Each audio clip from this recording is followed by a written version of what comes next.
నమస్తే, welcome to our channel. నేను విశాల్ని. Senior journalist Durga Kumar గారు మనతో పాటు ఉన్నారు. వారిని అడిగి కొన్ని విషయాలు మనం తెలుసుకుందాం. నమస్కారం సార్. నమస్కారం మా శాలిని, మన వీక్షకులు కూడా నమస్కారం. కేతిరెడ్డి ఆయన ఆక్రమించుకొని ఇప్పుడు ప్రభుత్వం కూడా నోటీసులు ఇచ్చిందనమాట. అంటే 7 రోజుల్లో ఖాళీ చేయమని. సో దీని మీద మీరేమంటారు సార్?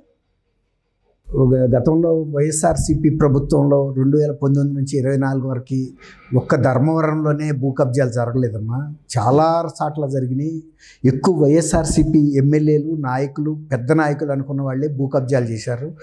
ప్రైవేట్ భూములే కాదు, ప్రభుత్వ భూములు చేశారు. ప్రభుత్వానికి సంబంధించిన చెరువులు కూడా కబ్జా చేశారు. ముఖ్యంగా ధర్మవరం ఎమ్మెల్యే కేతిరెడ్డి వెంకటరామరెడ్డి గారు, ఈయన చాలా ప్రముఖంగా గుడ్ మార్నింగ్ ధర్మవరం అని చెప్పి ప్రతిరోజు సోషల్ మీడియాలో ఆయన ధర్మవరం పట్టణంలో ప్రతి ఇంటికి, ప్రతి సందుకి, ప్రతి గొంతుకి వెళ్ళి ప్రతి వాళ్ళని పలకరిస్తూ ఒక ఆదర్శమైన ఎమ్మెల్యేగా ప్రొజెక్ట్ చేసుకున్నాడు తను సోషల్ మీడియా ఉపయోగించి. అంటే ఆంధ్రప్రదేశ్లోనే కాదు, తెలంగాణలో కూడా ఎమ్మెల్యే అంటే ధర్మవరం ఎమ్మెల్యే కేతిరెడ్డి వెంకటరామరెడ్డి లాగా ఉండాలి, జనంతో మమేకం అవ్వాలి, ప్రతిరోజు ప్రజల సంక్షేమం కోసం, వాళ్ళ యోగక్షేమాలు తెలుసుకోవటం కోసం తిరగాలి, ప్రతి వ్యక్తిని పలకరించాలి. అసలు అట్లాంటి ఎమ్మెల్యే ఉంటాడా, ఇలాంటి ఆదర్శమైన ఎమ్మెల్యే అనే ఒక పేరు తెచ్చుకున్నాడు.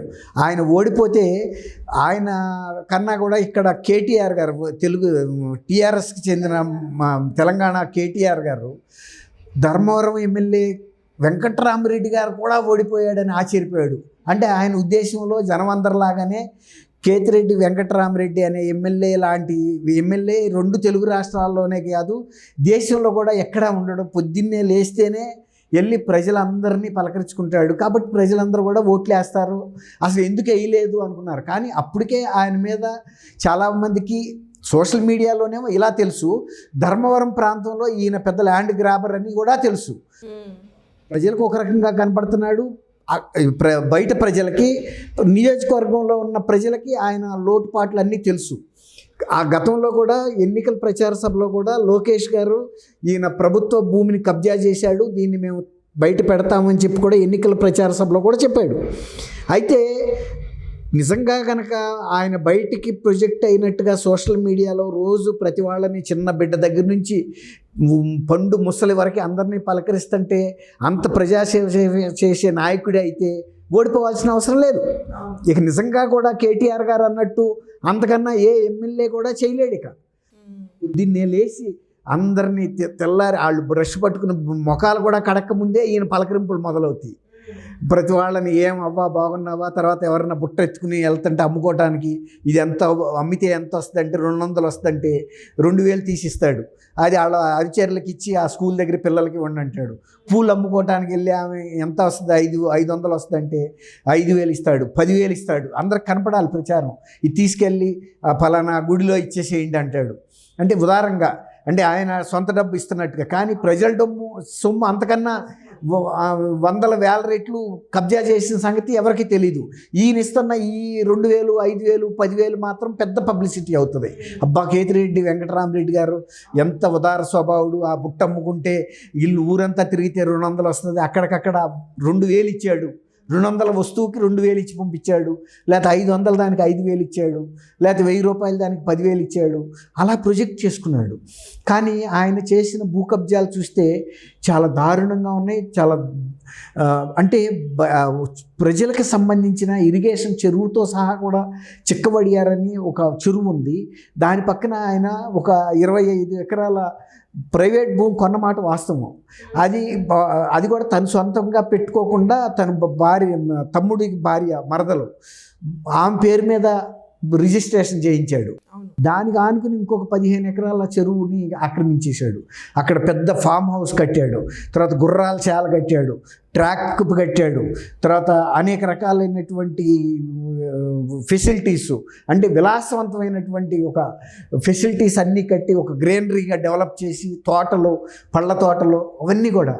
కానీ ఆయన కొన్నది మొన్న కొన్నారు. ఈ 2019-25 ఆయన ఎమ్మెల్యేగా ఉన్న టైంలో వాళ్ళ మరదల పేరు మీద రిజిస్ట్రేషన్ ఇచ్చాడు. కానీ దాన్ని ఎలా చూపించాడంటే ఆమెకి పిత్రార్జితం ద్వారా, అంటే ఆమె తండ్రి ద్వారా సంక్రమించినట్టుగా రికార్డులు సృష్టించారు. ఆమె ఏమో పక్కన ఉన్న కర్నూలు జిల్లాకు చెందిన ఆమెంట, ఇది అనంతపురం జిల్లాలో ప్రాపర్టీ, ధర్మవరంకి ఇదేని వడియార్ది. ఆ చెరువు దగ్గర ఆ చెరువును కూడా ఆక్రమించేశాడు. చెరువుని ఆక్రమించేస్తే ఇక అడిగేది ఎవరుంటారు? ఈ రకంగా ఆయన ప్రజలకు సంబంధించిన చెరువులు పబ్లిక్ ఇది కూడా ఆక్రమించేశాడు. అట్లాగే ఇంకొక పక్కన ఇంకొక ఊళ్ళో కూడా ఒక 10 ఎకరాల ప్రభుత్వ స్థలాన్ని ఆక్రమించేశాడు. దానికి కూడా రికార్డులు సృష్టించారు. కానీ ఇవన్నీ కూడా ఇవాళ సర్వే చేసి బయటపెట్టి రెవెన్యూ అధికారులు మీరు అన్నట్టు నోటీసులు ఇచ్చారు. అది కానీ ఆయన చేతికి మట్టి అంటకుండా ఎక్కడా కూడా తన చేతి మీద తన్నులు లేవు. తన బంధువుల చేతి మీద సూర్యనారాయణ అనే ఒక అనుచరుడు, ప్రధాన అనుచరుడు, అతని పేరు మీద పెట్టాడు. వాళ్ళ భానుమతి అనుకుంటా వాళ్ళ మరదల పేరు, ఆమె పేరు మీద పెట్టాడు. కానీ అనిపించేదంతా ఈయనే. ఇప్పుడు ఆ రెవెన్యూ అధికారులు కూడా వితిన్ 1 వీక్ లోపల వాటిని ఖాళీ చేసేసేయండి, లేకపోతే కనుక మేము స్వాధీనం చేసేసుకుంటామని. ఇప్పుడు ఫామ్ హౌస్లు ఉన్నాయి, గుర్రపుశాలలు ఉన్నాయి, గుర్రం స్వారీ చేయడానికి ట్రాక్కులు ఉన్నాయి, కారు డ్రైవింగ్ ట్రాక్కులు, ఈ విలాసంగా ఉండాల్సిన అన్ని ఫెసిలిటీసు ఇప్పుడు ఆయన కేతిరెడ్డి వెంకటరామరెడ్డి పేరు మీద వ్యక్తిగతంగా ఏం లేదు. చూసే వాళ్ళకి ఎట్లా ఉంటుందంటే నాది కాదని ఆయన రేపు చెప్పొచ్చు. కానీ బినామీ పేర్ల మీద అనేది అందరికీ అక్కడ లోకల్గా అర్థమవుతుంది. ఎవరో బయట వ్యక్తులు, అధికారం లేని వ్యక్తులు ప్రభుత్వ భూముల్ని ఇంత భారీగా కట్టుకోలేరు కదా. సొంత మరదల పేరు మీద పెట్టింది కూడా కనపడుతుంది కదా, తమ్ముడి పేరు మీద పెట్టిన ఈయన. కాబట్టి పైకి కనపడేటంత కేతిరెడ్డి వెంకటరామరెడ్డి గారు ఒక ఫెయిర్ మనిషి కాదు. అందరితో పాటు ఇతర ఎమ్మెల్యేలు, ఇతర వైఎస్ఆర్సీపీ నాయకులు ఎట్లాంటి భూ కబ్జాలు చేశారో అటువంటి భూ కబ్జాలు అంతకన్నా మించి కూడా చేశాడు. ఇంకా కూడా బయటపడే అవకాశం కూడా ఉంది. ఎందుకంటే తను ఒక రాజకీయ కుటుంబం నుంచి వచ్చాడు. తను బాగా డబ్బు కూడా బాగా ధనవంతుడైన వ్యక్తే. ఈ కింద అధికారులని మేనేజ్ చేయటం అసలు ఆయన జోలికి ఎవరు వెళ్ళగలుగుతారు? మొన్నటిరాక ఇప్పుడు వైఎస్ఆర్సీపీ ప్రభుత్వం ఉన్నంత వరకు అందరికీ తెలిసిన ఎవరన్నా నోటీస్ ఇవ్వగలిగారా? రెవెన్యూ ఎంఆర్ఓలు కానీ, తహసీల్దారులు కానీ, కలెక్టర్లు కానీ. ఇప్పుడు ఈ ప్రభుత్వం మారింది కాబట్టి ఇవన్నీ కూడా బయటకు వస్తున్నాయి. ఇలాంటి అనేక భూ కబ్జాలు, భూ కుంభకోణాలు బయటకు వస్తాయి. మా షాల్ని ఇదేమి కొత్త విషయం కాదు. కాకపోతే ఏంటంటే ఆయన పైకి కనపడేది ఏంటంటే పేదలకి పెద్ద యేసుక్రీస్తు రక్షకుడిలాగా బిల్డప్ ఇస్తూ లోన చేసిన పని ప్రజలకు సంబంధించిన పెద్ద పెద్ద 100 కోట్ల రూపాయలు లేకపోతే కోటాను కోట్ల రూపాయల ఆస్తులు ఆక్రమించుకుని పైకి మాత్రం బఠానీలు జల్లుతున్నాడు అంతే. అయితే వైసీపీ ప్రభుత్వంలో ఇట్లా అనేక మంది సార్ భూ కబ్జాలు చేసుకుంటూ వస్తూ ఉన్నారు. ఇలాంటి వాళ్ళకి ఎలాంటి శిక్ష పడాలి? ఇప్పుడు భూ కబ్జా చట్టం కూడా 2024 కఠినమైన చట్టం చేస్తున్నారు కదమ్మా. ఇప్పుడు ఈ చట్టమే అమలు అవుతుంది. ఇప్పుడు కేసు ఫైల్ చేసిన తర్వాత ఇది విచారణకు వచ్చే టైంకి చట్టం అమల్లోకి వస్తుంది. ఈ రేపు జరగబోయే అసెంబ్లీ సెషన్స్లోనే ఆ చట్టం పాస్ అవుతుంది. 10 నుంచి 14 ఏళ్ల జైలు శిక్షలు పడతాయి.